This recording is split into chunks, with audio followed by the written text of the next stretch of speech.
Hi, everybody. I'm Candid Stanisci of CFL Talk. Welcome to the Spanglish World Network on Zingo TV, channel 250. Please remember to download the Zingo TV app at the respective app stores for iOS and Android devices. While you download the app, make sure you rate and leave a comment. Both apps are absolutely free. Zingo TV is available on Google Chromecast, Amazon Fire, Fire TV sticks, Roku sticks, and also on all smart TVs 2016 forward. And also subscribe to Candid Stanisci 1030 on YouTube. Now on CFL Talk, joining me as usual is David Morassutti and our very special guest, Ben Grant. You've heard him do play-by-play, or at least color commentary. He asks studious questions from the press galley after Argo games. So, I'm going to take a step back today and just let the brains talk, and that'll be David and Ben.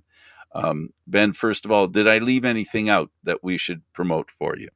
Well, you can find me on social media at Ben_Grant, and I do work for X's and Argos and Three Down Nation and whoever else I can I can convince to let me run my stories and my pieces. But hey, it's great to see you both. Frank, I haven't seen you in a long time. It's really nice to see you, David. We got to catch up a little bit the other day, but love that we are back talking CFL football. This is my favorite time of year. Yeah, you took the words and the idea right out of my mouth. It is a great time of year. We've had a chance to see some football, the CFL. I guess to start on that, we could start on that topic. Good segue that you provided us, and that is the CFL this year is allowing people to link to every game that's played in a more of a quality format than maybe we've had before. And every single game, admittedly, the ones that aren't on television are only available to anyone live. Wink, wink, nudge, nudge. If you know how to copy your screen, you can record it and watch it later. That's just a piece of advice I'm giving to people out there who love the Canadian Football League. Watch the games, and I know, I just suspect, David, that those games they're in Ben Grant's archive. I think you probably have an archival record of each one of those games, don't you? Come on, admit it here. I find I have my ways. I have my ways of going back and watching tape or getting a hold of New Orleans Breakers games. But I won't divulge my secrets to you, Frank. The truth of it is, though, it's a very exciting time of the year for people like us who enjoy football, chase it as much as we can, and then basically immerse ourselves in the game. Let me ask you, Ben, this year, now that we've had a couple of new rules, they've more or less gone from on-field specific play control penalties to more nuanced rules that maybe the fans don't even know are happening. In your own words, describe the benefit of the rules, if you think there is a benefit, what you think that is. Yeah, they're all of the rules, like you said, they're pretty subtle changes. I think the ones that I'm interested in, I don't think teams are actually going to try and take advantage of yet. So the one that intrigues me the most is actually the rouge on kickoff plays, and I'll tell you why that's interesting to me. So as it stood before, you would occasionally see really windy days, or maybe it was after a major penalty on the convert or something like that. Team would be kicking off from like midfield and they would boot it all the way through the end zone. And that's not a rouge. Like traditionally, that wasn't a rouge before. A player had to touch it on the opposing team or had to take a knee in the end zone or touch it and have it go out of bounds. So now they've taken that away. And now the rouge rule is like how it is on punts and missed field goals. If it goes through, it's a single point.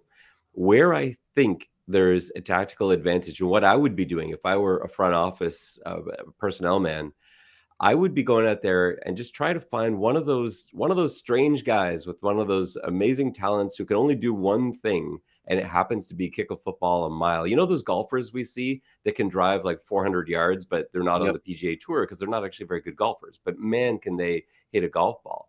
There are some guys like that who can just kick the skin right off the football, but have no accuracy, so have really no practical use in most football applications. Can you find a guy like that? Is it worth finding a guy like that if he gives you a 50-50 shot at maybe getting a rouge on after every touchdown? That's one that I want to chase that a little bit. And I want to see if anyone actually goes out of their way to find a guy like that. I don't know, but I think there are potentially points waiting out there. in terms of the other rule changes, there really wasn't too much that was major.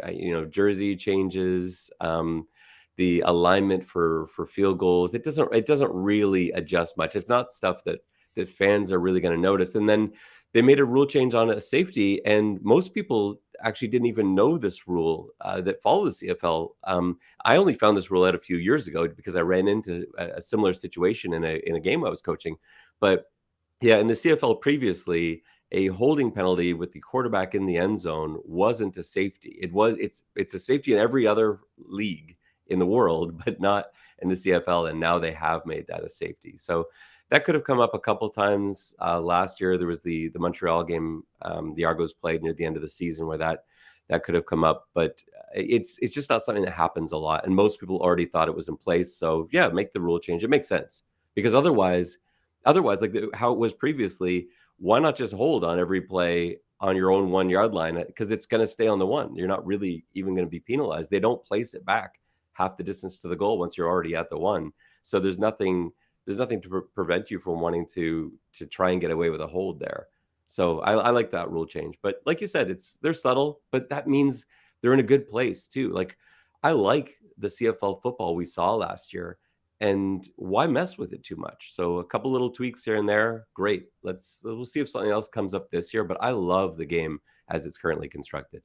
Yeah, it isn't. It's You're not far off the truth for sure that there are rules that are created by the Canadian Football League that the teams don't take advantage of right away. It's like those two quarterbacks in the backfield, right? That rule became available. I think I saw it used maybe twice, three times last year. It wasn't used that much. Yeah, and teams will find a way at some point. Some creative offensive coordinator at some point will say, you know what? And it'll be because of the way that a certain team's defending something. They'll say, hey, last time when we played this team and we ran this look, they countered it by doing this. What if this guy here was our other quarterback? Let's see how they adjust to that. And that's what it will take, someone playing around with it. But there's a fear, I think, for especially coaches that haven't really been established. There's a fear to do something really different and risk being ridiculed. You don't want to, we've seen you guys have watched some NFL games where there was a trick play that's gone horribly wrong somewhere that you've seen, and you're just like, oh, and you better be a coach with some stability if you're running something like that out there. And I think that's what people are scared of. It's really putting yourself out there. You're vulnerable when you're making gimmick plays, trying to take advantage of a rule. Because if it doesn't work, everyone's coming back to you and saying, what the heck were you thinking here? Yeah, well, Winnipeg's pretty notorious for trying stunts. Interesting stuff. David. Yeah, I mean, I first of all, Ben, I don't. We've talked about rules on the show before, but I don't think anybody has brought any form of entertainment to the rules, and they're doing such a deep dive. So thank you for that, because I feel like sometimes we're just like it's a. No offense, Frank, but I feel like when we talk about rules, we try our best, but we can never articulate it in the way that Ben does it.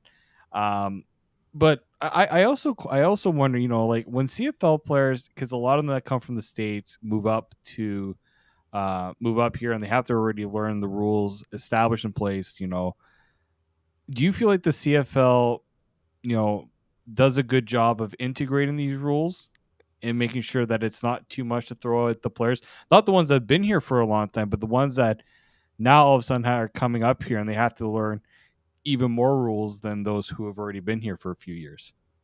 They do a pretty good job of that in camp. They spend specific times with American players. I remember talking to James Wilder Jr. in his rookie season, and it was about halfway through the year, and we just had a few moments together. And I was asking, like, what was that like when you first got up here and you're seeing the waggle, you're learning about the 5 yard halo on punts, and he said, yeah, it was really tough because that's the guy that's been playing football his whole life, watched his dad play pro football. He's been around the game since he was a baby. And suddenly you're taking something that you believe you've had a full understanding of, and now they're sort of changing the board on you a little bit. So it takes time for a lot of these guys, but these coaches, the CFL coaches, and I think it's also one of the reasons you don't often see new American coaches coming into special teams coordinating positions, it tends to be guys that have been around or have coached in youth sports because they know how to address the rules. They know all these weird things. They practice these scenarios, like for example, what to do when you might need to punt it out of your own end zone in the last play of the game. That's not something most defensive backs or wide receivers have ever done in their lives before, coming up from south of the border, and suddenly they're back there standing in the end zone waiting to field a missed field goal and possibly punt it back out again. And so it just seems so strange to these guys, and they laugh about it, but they respect the game as well because they see the excitement that rules like that bring. It's again, I love all football. I watch all football leagues. I'll watch the XFL, USFL, NFL. I'll watch Japanese football league and European football league when I can. The CFL is the best game of all of them. I really believe that. I don't necessarily think it's the highest quality. I do think the NFL still has the highest quality football, but the most entertaining game is the CFL without question. And it's some of these little intricacies that make it so exciting. Let me emphasize the importance of what you just said. I'll underline it for everyone out there. The Toronto Argonauts of 2017 would not have won the Grey Cup if they didn't know the rule about kicking the ball out of the end zone, guys. That they wouldn't have won the Grey Cup. It's come up so many times in big games. You see it in big moments. I don't know why it doesn't. I'm sure it happens through the regular season too. We maybe just don't notice it as much. But yeah, we've seen playoff games where games are decided on just something strange, something, a weird play that happens. And even the play last year, the Argonauts getting or clinching the East Division last year in Montreal. Remember, Boris Beatty missed a field goal, but it went out the back of the end zone for a rouge. There's Boris, like, yes, trying to kick the field goal, but he was trying to kick the field goal as hard as he possibly could, knowing that what's more important is that single point. And if he hits the field goal, great. But if he missed it, he needed it to go at the back of the end zone. And that's a kicker that's thinking in Canadian football terms, not a kicker who's just, an American that's arrived and, just trying to kick the field goal. Yeah, I mean that Go ahead, Dave. remains one of the crazier finishes because of how we always think that if a kick is blocked or in any of those cases where a kick is missed, oh yep, game's over. But in the CFL, it's like no, it isn't over until there's always these little like extra things you have to think about with the way these rules are. I just think it just adds another level of entertainment that, as you mentioned, like other leagues just haven't been able to find. Right? Some people will when you explain. Like, I've explained the rules, I don't know how many times to people, and they like see it as this most bizarre thing. But then when you see it happen in a game situation, it's just like this is why it's there. It's to add an extra layer of entertainment and value to the game that just yeah, there's value when a kick is missed in the NFL just because you think about like the spot that it happens and all those things, the miss. But I just like how in the CFL, yeah, a missed kick could be big, but the single point that can come out of it it just adds another layer of fun that no other league can say they have. And it's not just the single point. It's here we are talking about special teams and rules. This is out of our comfort zone here, but I love what you brought up there, David, because this not only is the single point potentially exciting, the return of a missed field goal is got to be one of the most exciting plays in Canadian football, way more so than in the NFL. You do see it sometimes in the NFL on long missed kicks. You see it a lot in the CFL. The Argos had it done to them last year, of course, Mhm. in Saskatchewan, where it was brought all the way back for a touchdown, Mario Alford. But why that's such a great play, the wide Canadian field, the long Canadian end zone. So there's way more chance that a missed field goal is going to be fielded. But then once that returner, who's the fastest guy in the stadium, has that ball in his hands, you know who's trying to tackle him? The like 9 slowest guys on your team, the guys that were blocking for that field goal, are now on the widest field in the world for football, trying to catch the fastest guy in the stadium. And that's suddenly the risk of that field goal. So it makes you think, like, do we want to try this long field goal? It might end up 6 the other way, or maybe we get a single out of it. There's so many variables, and that's exciting. That's why I love the CFL. Every time that option comes up to whether to kick a field goal or punt, to kick a field goal or punt, every time that comes up, there are a lot of people that question the decision that was made. And usually it's easy to question it because if it's returned for a touchdown, yeah, maybe we shouldn't have kicked it. The whole thing about the Canadian Football League is that The rules are, take for example Ryan Dinwiddie. We all know he's a brilliant. I mean, how can he not be a brilliant coach? He won a Grey Cup. We all know he's a very intelligent guy, but even he falls short sometimes with the rules. It's a challenge. The nuanced things that you were talking about, taking risks, that I agree with you 100%. But the same is true for the rules. Can really defy you really easily. It's what makes the Canadian Football League even more interesting, because there's a lot that is going on that people like yourself and people who are, diehard football fans, they have a lot to chew on when they're watching the game. It's such an interesting game, having separate things. And that brings me to the point where we have some people, like with the Rouge, I've found in my walking the Canadian Football League and fans and such, that it's a pretty split camp. A lot of people don't like the Rouge. It's one of the most contested among the fans rules that the Canadian Football League has, minus the ones that are relatively new, which naturally have a lot of debate. Yeah, that's true. And for those that don't like the Rouge, I would say that you're rewarding a team for taking a risk is what you're doing. Because like I said, it can be returned. They can easily go back the other way. It's a danger. Field goals are a dangerous play for the kicking team because of the vulnerability of taking it back. So yes, I know some people say you're rewarding failure, but no, you're Yeah, rewarding I don't bravery. think so either. I Yeah. agree with So you. I don't agree Uh, with I, those people that don't like the Rouge.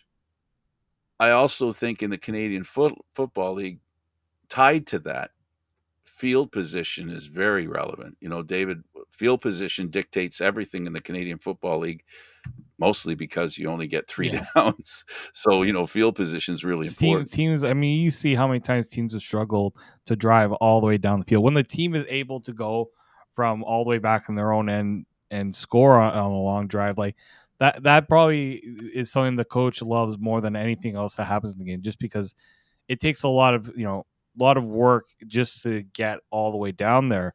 And I just remember talking to Ryan Dinwiddie about this at one point last year, and they're like, we got to do better at shortening our field, because too many times where they're fielding a kick and they're not able to get the yardage that they want, and that makes it so much harder for the offense to gain any steam, because the defense knows if we pin them here, it gives our offense even better field position when they're kicking it back. So yeah, I think that's part of the game, and that's why I love the fact that the CFL doesn't have the fair catch rule, because it forces teams to try to improve their field position in that regard, rather than I'm just going to take a fair catch and make it work wherever I get the ball from. I understand why the NFL has it because of the safety concerns and all those things, but I just think it adds more excitement when you know that player who is catching the ball, he's running.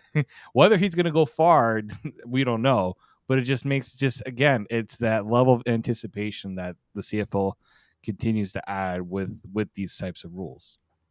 And if I can jump on that, you look at Toronto. Yes, they won the Grey Cup last year, but like Frank said, like you said as well, David, talking to Coach Dinwiddie, it was an area of weakness for the Argos last year. Like they weren't a perfect team. They were a Grey Cup winning team. I'm not sure they were the best team in the league most of the season. I think they were a very good team, and they certainly got hot at the right time.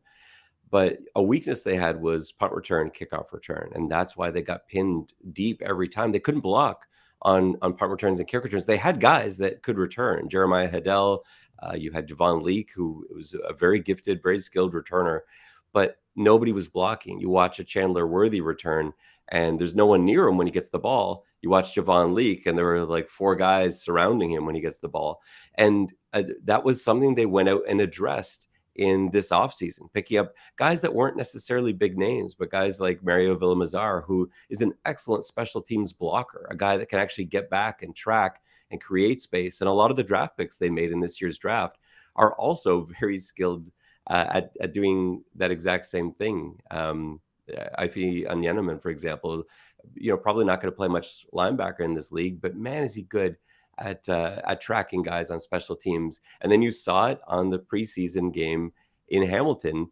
Suddenly, guys had space. Suddenly, returners were actually able to make something happen because there weren't opposing players on their doorstep when they fielded the ball. So, yeah, that's Coach Dinwiddie recognizing, hey, we got to do something different with our return game, and that is those are the missing pieces. Here's what I can say about preseason games. Usually the home team wins because they usually field the better players than the one visiting. So now, Ben, you're here. You're going to help us figure out what happened with the Argos and why did they lose in Hamilton, other than my simplified version of why they lost. Bo Levi Mitchell started for Hamilton. First of all, let me start with your expertise in as far as the Hamilton Tiger Cats are concerned. Overlaying him on that squad, what they had and how they can improve. How important of an addition is he, forgetting that he bites quite a bit of the cap, which sometimes it seems in the CFL isn't really a concern anyway. So I guess I'm answering my own question, but can you highlight it a little better? What's the importance of Bo Levi Mitchell being in Hamilton? Well, I think they were good quarterback play away from being a very strong team last year. Dane Evans did not play well. I expect him to have a much better season. He just didn't really respond that well to being the guy in Hamilton, and I think we all expected him to do a lot better. He's a better quarterback than what we saw last year. I think we know that, but it didn't happen. And the rest of their team was actually pretty good. And so by bringing in Bo Levi Mitchell, who looked very sharp, and he only had 2 drives, so you can't, it's not enough to assess his play yet because last year wasn't a good season for him either. But we know historically he has been very good. He looked very good a couple days ago. So it's a pretty good Hamilton team. They have some weaknesses. They did have to cut some places in order to be able to pay the bills and to bring in a big time quarterback like Bo Levi Mitchell. They lost a lot of their secondary. They've still got Tunde Adeleke back there, but Carriel Brooks is gone. Roll is gone. They've had some turnover there. There's basically 3 missing pieces that they're going to have to try and fill in, and we'll see how well they do that. But in terms of looking at the game, the exhibition game against Toronto, I don't think Bo was the reason that Hamilton won or that Hamilton played more starters. That wasn't really the case. Toronto was super flat going into that game. They had a bad week of practice leading up to the game, and they came out and looked as flat as you could be. They just didn't look ready to play football. Um, I'm glad I didn't have to talk to Ryan Dinwiddie at halftime and got to talk to him after the game instead, because he would have just been spitting bullets at halftime to come out that flat with as many starters as they had. They were only offensively, they were down 17-0 at half. Offensively, yes, they were missing Chad Kelly, and maybe we can talk about that in a minute, but they had pretty much everybody else there except for Darius Bladek and Isaiah Cage. Pretty much everyone else was a projected starter, and they scored 0 points in that first half. Now, they did start turning over the lineup a little bit, but you just can't come out that flat. And I'm sure he lit into them, and they responded very well in the second half, albeit with second and third string guys fighting for jobs. But the reason they lost this game is because they got down 17-0, and that's because their veterans just didn't respond. They didn't answer the bell. And I expect them to come out very sharp early this week because there's so much veteran leadership in that room. They're just not going to let themselves lay an egg like that again. David? Yeah, I mean, it was really tough to see, how flat they were looking, and I'm knowing Ryan Dinwiddie, he's a very emotional person.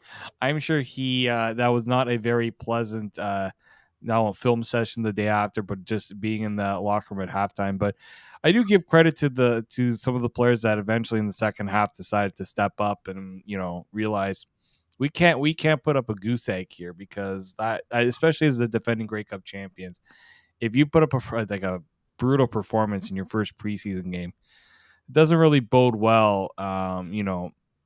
Just what the coaching staff has been trying to establish right from the start of camp, which is, the Grey Cup's history now. Like you're just trying to pretty much start anew, and yeah, that was really rough watching that first half for sure.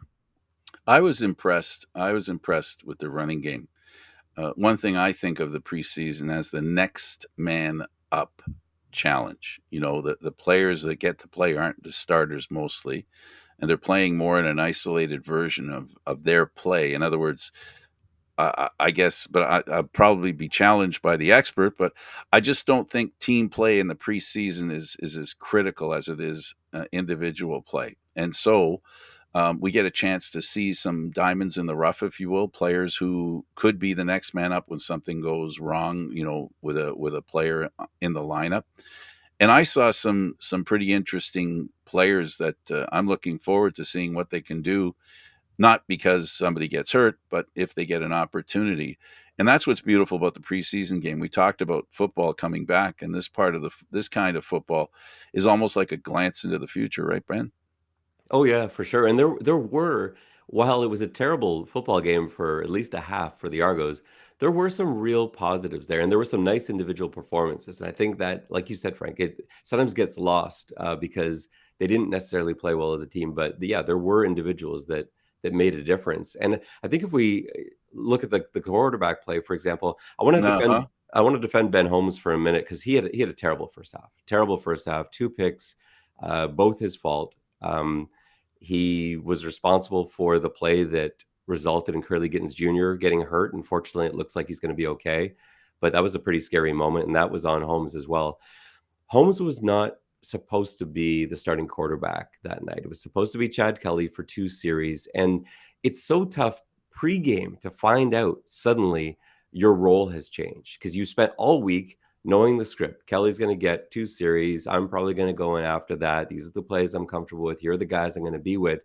Suddenly you're the starter and you're out there against the number one defense for Hamilton. They're all their starting guys pretty much were out there, and you're playing with the guys that you're a little bit less familiar with because you've been playing with the twos all training camp, getting second team reps. And so, yeah, he played a terrible half of football. He'll tell you that too. But I've seen him through practice last season. I've seen his film going back to his college days. He's a really good quarterback. And so I'm not prepared to give up on him yet. But the way professional football works is he better deliver on Thursday because he's not going to get two passes. And so I expect a good game from Ben Holmes this Thursday, and because he needs it. Otherwise, that may be it. But then transitioning to the other guys, what a half from the other two guys. Brian Scott He was played out of his amazing. mind. Cameron Dukes wasn't normal football, but man, was it exciting football. And for him to get in there, throw a couple touchdown passes. Yeah, that was really cool to see, and just have to see the energy that a guy like that can bring. Not a conventional drop back quarterback, but man, he was all over the field, jumping, throwing, windmill underarm tosses, rugby style pitches off to the side. I haven't seen anyone play like that in a while. As a coach, I would hate it, but as a fan, man, was that fun. You know what I said to David on the phone? We talked about Scott. I said, you know who he reminds me of? He reminds me of Ricky Ray. Yeah, I see what you're saying with that. I think when you looked at like with I Brian don't want to put Scott's, that big. I don't want to put that big a burden no, on the poor of course guy, not. right? But Brian it's the Scott's just variety of his throwing styles, right? Ricky did that really well. Like his arm angles always changed. It was part of the reason why he was so hard to beat. yeah, and anytime you compare someone to Ricky Ray, I know you're Yeah, asking for people to come back on you and say, "Oh, uh, that's Ricky I Ray," get but it. He's not no, I know what you're saying. Just in terms of style. having a different way to approach the game, and that's what I love that about quarterbacks. Professional quarterbacks have largely been trained the same way, but just like a baseball player has got a different stance. In little league baseball, we all learn to hit the same way. You've got your feet shoulder width apart, your elbows up, your bat's still. Do you see anyone in the majors playing that way? No, because they found their own style, what works for them. It's the same thing with quarterback play. These guys have all found their thing that makes them work as a quarterback, that made them successful in high school and college and now in the pros. So yeah, and sometimes someone will have a similar style to someone else, and you're not saying this is the next Ricky Ray. You're just saying his style reminds me of that guy's style. Here's my concern about Ben Holmes. Evans in Hamilton had a bad start, threw some interceptions, and I would say every week that they played, I said to David, I said, David, his head is not on right. He needs to really flush whatever's happened in the past. He's thinking too much. He's thinking too much about failure, not enough about success. That's what concerns me about players like that. I'm not predicting that for Holmes at all. I'm just saying that's where the Argos are really good. You know, the one thing, because of Pinball being their general manager and Pinball's attitude that he spreads around the franchise, failure is acceptable in a preemptive situation before success. You know, there's always positives. So I'm sure they'll work that out for him, and his next outing will be a little better. David? Yeah, no, it's tough, but like that's, I mean, that comes with the position, right? You know, you have to go through those mental ups and downs, and that's what I mean. The coaching staff is obviously going to work on that too. Um, and as you said, Ben, like yeah, being thrown into a situation like that, it's not great. But we've also seen situations where in warm up something pops up, and you you gotta be ready to go, even if you're not expecting that to happen. So it's a learning tool, right? Now Ben Holmes has been through it, he's dealt with it. Now he knows what he needs to do to get himself into a better position. You know, if he gets it with the second go around. Like my question here is now, do the Argos really consider what the other guys have done, not just obviously in the game, because obviously one game shouldn't dictate everything they do at that position. But have you seen? I know Ben, you're like the most detail oriented person when you're at training at camp watching practice. Like, does this make you consider maybe there's someone else more deserving of the backup job? Well, I think it's open, and I think, and Coach Dinwiddie said that after the game too. He said we were talking about Chad Kelly's elbow tightness and how worried he was about that, and he said he's not. He's more worried about finding a backup quarterback, and so it's obviously an open competition. He hasn't decided any one of these guys is the guy. I'm not even 100% that he's decided that the backup is going to come from within that quarterback room. I don't know. Uh, I agree Maybe 100%. He right. has a So road record for not playing favorites. You know, his whole career last year was the first year that the starting quarterback survived camp and was the starting quarterback. yeah, well, he'll make the move if he feels it's going to win more football games because Nick Arbuckle was supposed to be the guy. It was his guy, but Nick just wasn't playing as well as McLeod was, and so he's like, "Well, we're going to go with McLeod." And it got to a point where they felt they could even trade Arbuckle away. So, that's something that I think is a great thing to have as a head coach. Most coaches don't. Most coaches are not that loyalty is a bad thing. It's a good thing, but there's a point where you're ultimately you got to win football games. And if you feel like this guy is going to win more games than the other guy, it doesn't matter how much you like the other guy and how much he's your guy or plays your system. You got to win football games. And so Dinwiddie's a meritocracy guy. yeah, and He he's taught great. me Like that from the first time he got here. It's meritocracy, baby. Show me what you can do, because it's not fair to the guy who does it well. You know, loyalty has to be, well, I guess there's different ways of looking at it. Maybe loyalty sometimes to the team takes priority over loyalty to an individual. You can be loyal to an individual who you understand the backstory more for and use that kind of judgment. But you're right, when it comes down to it, it's the good players. And I know, David, you're implying that as well, that the players that play well are the ones that are going to play, but sometimes we, media or fans, watch preseason games, and everything that matters happens in that preseason game. There's 4 days a week where the guys are practicing, where real judgment is made by the coaching staff. So we don't even see the power with which an individual, to answer your question, David, who's the starting quarterback, right? It could be Holmes, not because he didn't play well in that preseason game, but what he does during practice and what he's proven in the past and is in the bank of brains that lead that team. Yeah, I know, and it's we've seen the Argos, when it comes to the quarterback decision, maybe not go with the play on the field, but also kind of the name behind you. Like I think of back to when James Franklin, like there was a lot of loyalty put towards that decision, maybe over performance in some cases. Like also, that was just, I mean, it's such a bizarre situation with that season. But like, I get you got to throw your trust behind the person you believe is going to get the job done, but you also have, it's also like, show me rather than tell me at the same time. I'm like that too. Like you got to give the person that's you know hungry and pushing for that job rather than someone who feels like it's going to be given to them. And Ryan Dinwiddie's still learning a lot of this stuff too. He's still a very new head coach. He's only been a head coach for 2 seasons. We forget that because they've been so successful. But And yeah, around for 4 years because of the pandemic. right. Yeah. And so yeah, he's been in Toronto for a long time, but he's only coached 2 full seasons. And so he is learning lessons. And I think where he is loyal and where you do see his loyalty is something that developed when McLeod Bethel Thompson got upset in his first season as a head coach in Winnipeg. I think it was the second game of the season. They won in Calgary. They went to Winnipeg. McLeod was starting because Nick Arbuckle was banged up.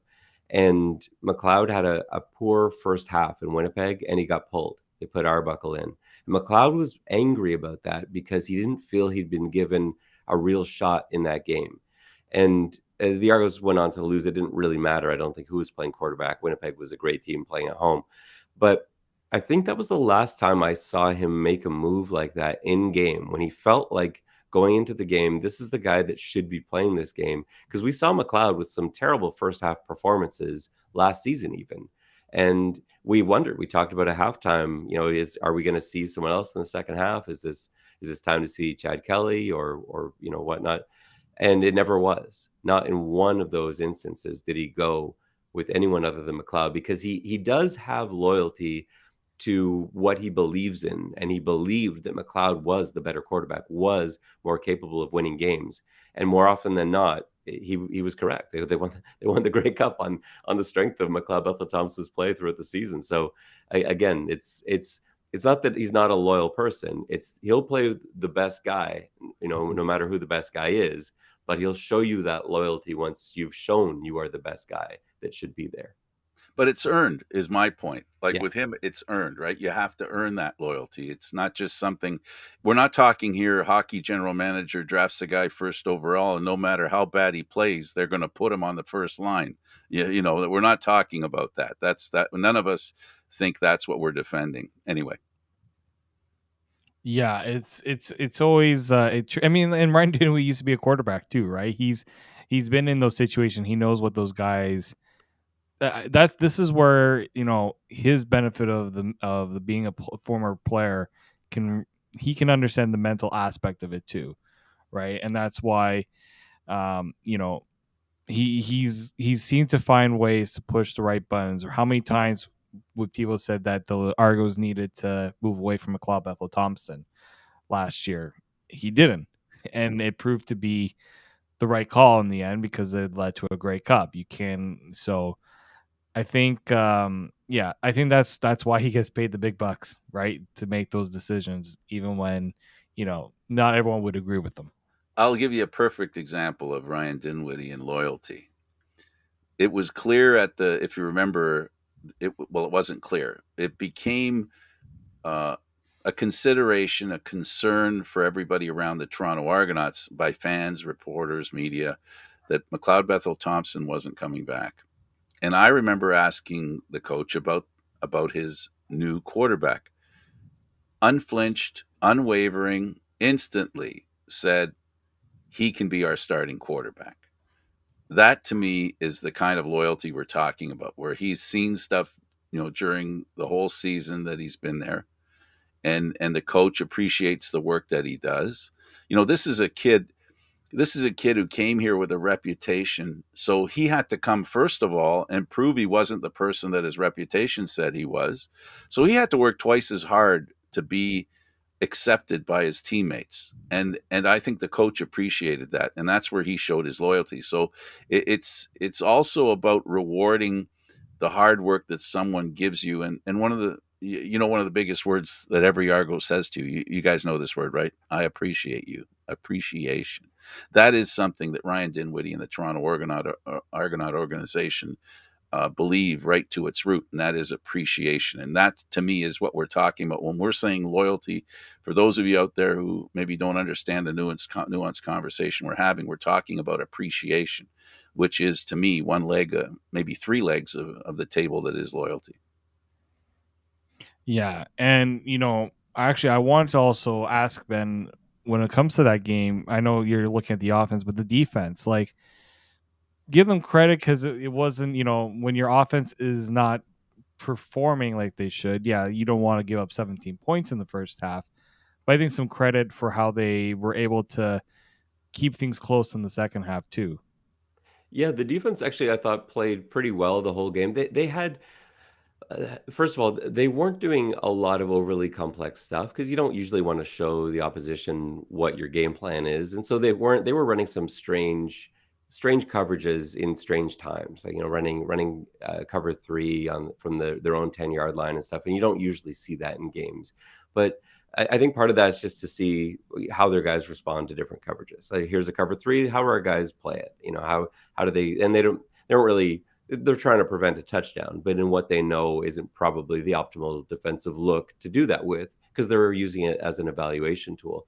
And what you saw, especially early on in that game, is there were a lot of holes in Toronto's defense. And it's because you've got, again, guys that are gelling and getting used to where their spaces, where their zones are. And we remember it happening last year at the start of the season, too, to the Argos. They play a pretty demanding zone coverage that leaves a lot of space open underneath. And as the season got, uh, went along, they got better at closing down those gaps, at sort of being the magnet that would stick to the receiver closest to them. But early on, it's tough because you had guys just kind of standing in space, a little bit lost because the communication is just not quite there yet. And here we got the boundary side with two new players. You had Robertson Daniel and Robert Priester were both out on the boundary side at corner and halfback, respectively. No, I got that the other way around. um, Robert Priester at corner and Robertson Daniel at halfback. And yeah, they haven't worked together before. Robertson Daniels barely played as an Argo, and when he has played, it's been as a corner. Robert Priester was all over the place last year, halfback, a little bit of Sam, I think. And so yeah, it's going to take a little while, and they're going up against Hamilton's best guys, and so it made for some space. And then early on, Robert Priester got hurt, and now you've got a 21-year-old kid, kid who just turned 21, never played a single snap of college football. And there he is out there replacing the starter early in the first quarter. And he played great too. Again, there are issues, but you saw positives in that. I think the Toronto defense is going to be awesome this year. I think they are loaded up front. They've got two full starting defensive lines that you'd be happy putting out there. They've got the best three linebackers before we even get to the cover linebacker, before we even get to a Darius Pickett, who is one of the best cover linebackers in the league. But between Wyndham McManus, Enoch Mwamba, Jordan Williams, those three guys, you won't find three better middle and will linebackers in the CFL. A combination of those three guys, and how are they going to be used? That's the defense is exciting, and most of the secondaries back. The two guys missing, we know. We lost Peters to the Atlanta Falcons, and Shaq Richardson wasn't brought back, and so that's what they're going to have to work on: is Robertson Daniel, Robert Priester. How can those guys replace those big losses? And everything else looks pretty good. Should be better than last year. You talked about it a little bit. Expand on the way the Argos last year, and they're probably going to do the same thing this year, where they do in fact intentionally move players around in the secondary. Well, they especially preseason, they like to move guys around to different spots. Is that what you're talking about, like Yes, different yes, positionally? yes. So they especially in training camp, you see guys playing. They do this on the offensive line. They do it a lot in the secondary, where they just bounce guys around, get guys experience at different spots. Most of the defensive backs that come from the States played corner. Most of them are corners. That's just what you typically get. And so playing a halfback spot or playing a Sam linebacker spot is pretty different. You've suddenly got two ways to go. You've got way more field to worry about. Plus, you've got the waggle, and so they want to give guys as much experience as they can. And usually, there's sort of a learning curve to it. They often will start them at corner, and then the better players, the players that show more promise, often will get moved to halfback because it's viewed as I think a more difficult position to play. Sometimes there's just a great corner, and they have a guy there, and they're just like, you know what, this guy's perfect here, like Jamal Peters, who was just, he was a great player, but he was a good corner, so they left him there.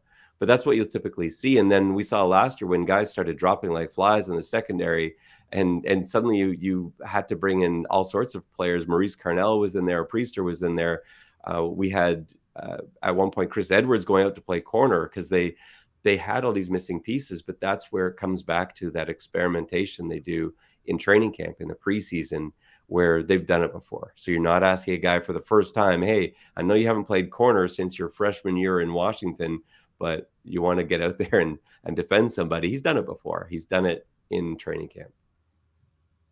Now, do you foresee any really tough decisions are going to have to be made with roster cuts? We obviously don't know what the salary cap situation is with the team right now, and that's usually something that has to play a factor into the final roster decision. But do you see some tough ones coming up for the Argos? On offense, and I don't think it's going to be cap related. They've got a couple guys that they're going to have trouble protecting if they don't keep them on the roster. Deonta McMahon, who we didn't get to see much of, he was a running back that played in the fourth quarter. Man, this Hmm. guy's electric, and he's so much fun to watch at camp. I was wondering if they were going to put him in the game or not, or maybe try to hide him a little bit, and not show the rest of the league what he could do.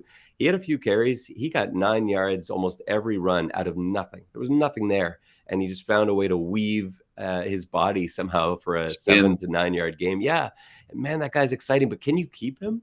Because you've got AJ Olette, you've got Harris, you've got Adeboboye. You're not doing anything with those three guys. Javon Leake is your best kick returner, punt returner. You can't put 5 running backs on your roster. Someone's going to have to be on that practice squad. It may have to be McMahon, and I think he's going to get picked off that squad by another team willing to put him on their roster. And then BJ Bird's another guy as a receiver. He flashed. He had 2 touchdowns, and he looked great. Lonnie Moore the fourth had an amazing double blue game. These are guys that we weren't even thinking about coming into this season. We had all sorts of names penciled in, but they were guys like Jeremiah Hiddell, DeMonte Coxie, and Cam Phillips. Like, those were the Americans we were talking about, not BJ Bird, who is a fantastic Hmm. name, by the way, especially for older Toronto sports Yeah. fans And who what about remember. Hamilton the boatman? Yeah, that's right. Boatman on I know. Hamilton. You sign a guy named Boatman and you're a Tiger Cat. That's a mistake. But yeah, BJ Bird played great, and that's another guy that probably doesn't stick if you put him on the practice roster. But who do you bump? I don't know who you bump, because I don't want to see Hiddell exposed. I don't want to see Phillips, certainly, or who's Coxie, the other guy. Like, those, you can't put those guys in the practice squad. They won't be there. So But that's a new rule recently. The past, I think they did it last year. Or was the year before, where you could take players off practice roster. I think that was a pandemic thing. That was created because of the pandemic. And just to help with people who are watching who may not understand what we're talking about, is when a player is put on the practice roster, it's open season on him around the league. They can pick him off. They can take him. And I think that's a great rule for the players. I mean, from a player's perspective, that's an awesome opportunity where at least you don't get buried. I know what you said, and it's because the team wants to bury a guy, and we all understand that. And but I'm just saying, from the team perspective, it's very important. What you said is very legit. But I think from a player's perspective, that practice roster affords an opportunity to players who do show that they have a shot to go somewhere. And I think that's better for our game. I think for our game, that's a great thing, Ben. And the reason it was invented was to protect teams who had multiple injuries, that couldn't bring guys back because they couldn't get across the border, blah, blah, blah, all that stuff. But it makes for the best players in the league to get out on the field, which I'm all for. yeah, agreed. It's certainly something the PA loves, because, like you said, if you end up on a stacked team, it just happens to be that they have great players in your positional group. You're sitting for potentially a couple of years, maybe, while you're on the practice squad, if that weren't a rule. So yeah, to be able to have another team take you, absolutely, that should be how it is. So, and the NFL's like that as well. They've got rules where you can take players off of practice squads. They're not protected the same way, and that's a smart. It's a smart player forward, way to play the game. It's a It more makes the fair way to game do it. better too. It It makes does. the game better too. Yeah, for sure. Because then, especially in the Canadian Football League, one thing we do know, we've learned with quarterbacks, you lose a quarterback, the odds of you losing just went up exponentially. Mm-hmm. So Oh, replacing them is an important. Replacing players is an important. Next man up. We talk about it all the time with Calgary, and I think that was the biggest strength that the Toronto Argonauts had last year, is the next man up. They had, you know, they should have been crippled when they lost their starting running back. No, they weren't. Yeah, no, they had great depth, and I think they've even got more depth this season. So they're except at the quarterback position, and that's the big asterisk. But aside from that, they're built to withstand a tough football season. Well, if Scott is what he was in that preseason game, and if you're, if you're right about Holmes, that he deserves a little more respect and he's a little better than he may have shown, maybe the quarterback position isn't that unsolid. It might be better than we realize. But hopefully, David, when it comes to quarterbacks in every league, we talk about this all the time. Um, Maybe with these rules, these subtle rule changes they've made, you've always been a proponent of having three quarterbacks on the sideline. Yeah, 1,000%. I do not want to see a receiver have to throw any passes in a professional football game. I just think you got them out. You have them. I understand there's roster. You have to have them, carry them on your roster. I understand that the cap, that it impacts the cap, but you also have to think about the product on the field. And do you want to tell your fans, we could have three quarterbacks, but we are choosing not to. And I don't know how many teams. Obviously, the second quarterback is always the guy that has to review the 1 yard scramble too, right? Like sometimes that guy's job is is just that. We saw with Hamilton, right? How many quarterbacks they went through, and how many of them struggled because they just didn't really have the depth there, right? So I just think it just adds to the desire that you want to make sure that you're preparing yourself to protect the on-field product a little more than I think maybe other teams would think about. Third quarterback. What do you think, Ben? I'm a fan of not ending up in a situation like the San Francisco 49ers Oh, did. geez. So that's, Oh my God. The I perfect want example. I would love for you to get, but it's a cost thing, right? And it's quarterbacks are expensive, and so to have three quarterbacks on the roster, I'm all for that. But I'm all for a bigger dress roster than what they currently have too. So, but that's also a financial issue. So, I don't know. Maybe the union needs me on that bargaining table. But yeah, I would fight for expanded rosters across the league in all football leagues, because you just don't want to be in a scenario where you're putting a guy in a position that he's never played before, or putting in a guy in a position that he is not meant to play. Not yet, anyway. To be Right. fair to each quarterback, San Francisco, you don't lose three quarterbacks that easily. It really has to be a series of bad luck in succession in a short time frame. But yeah, I think we all agree with that. Ben, we know the Canadian Football League, the quarterback stirs the drink. We started this conversation about talking about Bo Levi Mitchell going to Hamilton, and that's a prime example because the quarterback Evans, I watched him.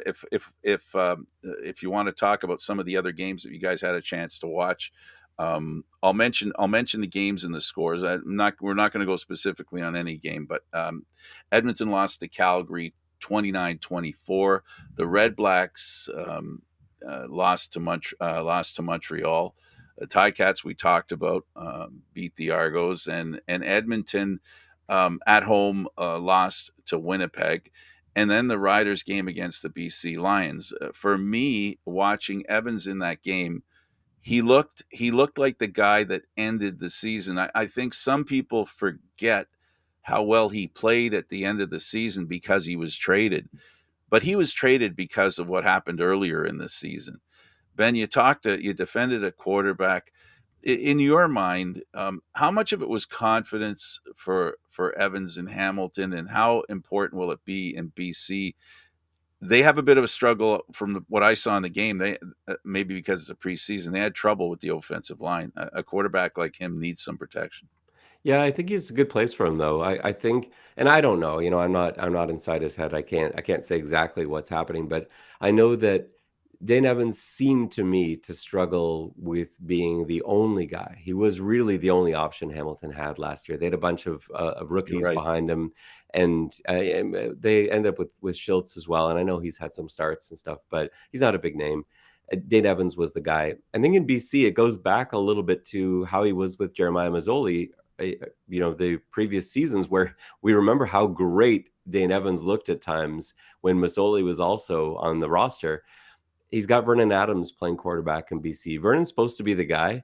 I don't know if there's going to be anybody more ready to play than Dane Evans. I expect him, if he gets in the game for BC, I think he'll be great. And you saw a little bit of that in preseason. He looked sharp. He looked really good.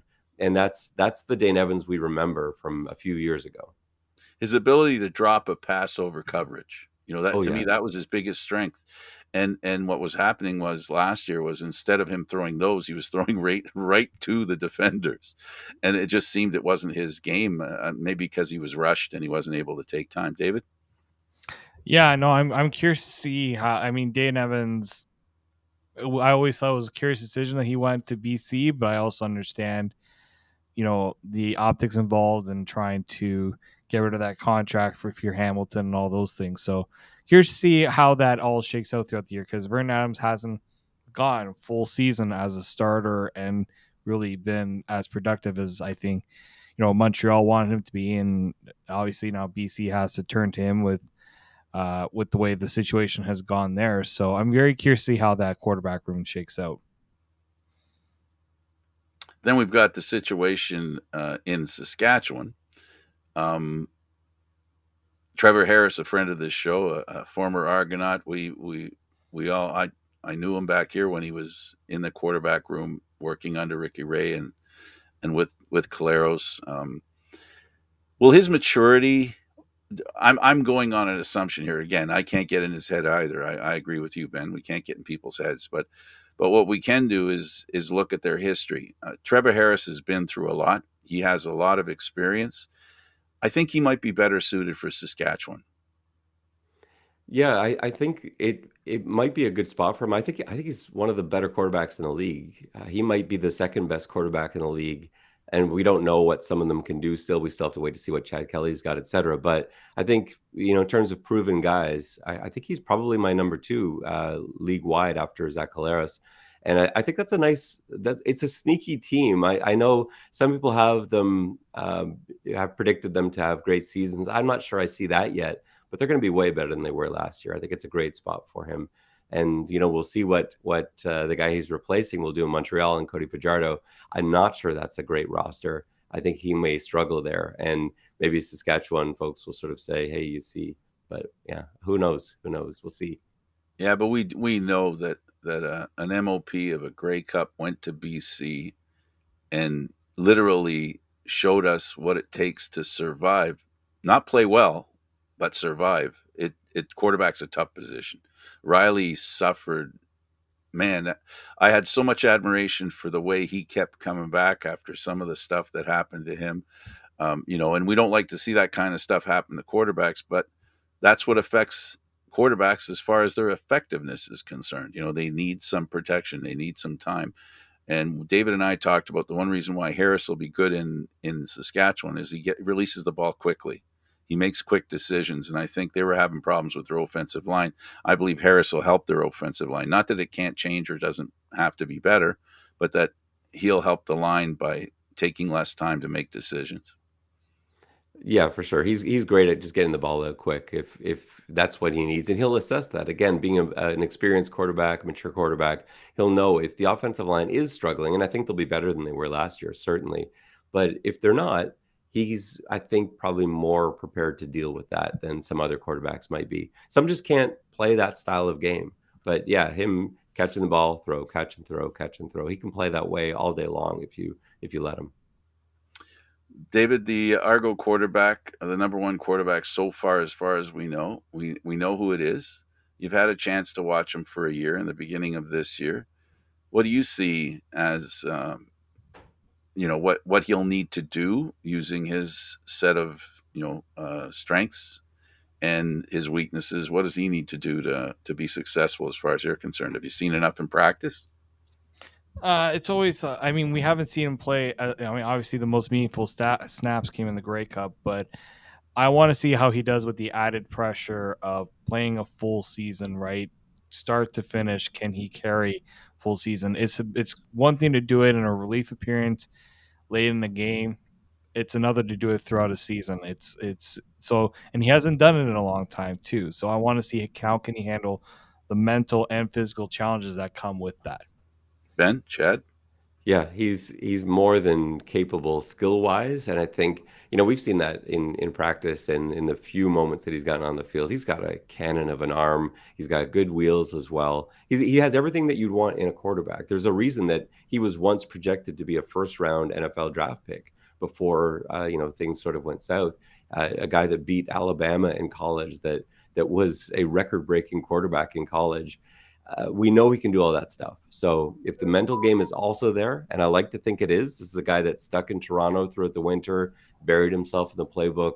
I think he's going to be ready, and I think he's going to really surprise some people in terms of how good he looks this season.